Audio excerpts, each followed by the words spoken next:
Praise the lord. ఈరోజు దేవుని వాక్యము, లోకాన్ని అనుసరించాలా, దేవునిని అనుసరించాలా?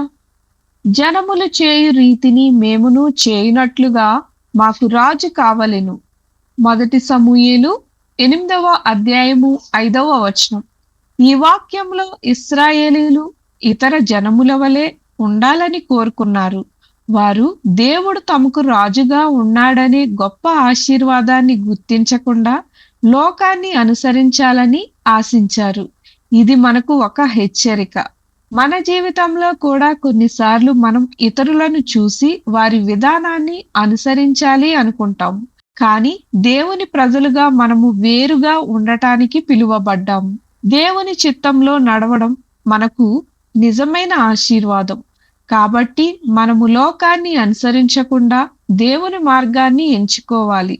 ఆయన మనకు ఉత్తమమైన దాన్ని ఇస్తాడు. లోకాన్ని అనుసరించటం ప్రమాదకరం. దేవుడు మనకు నిజమైన నాయకుడు.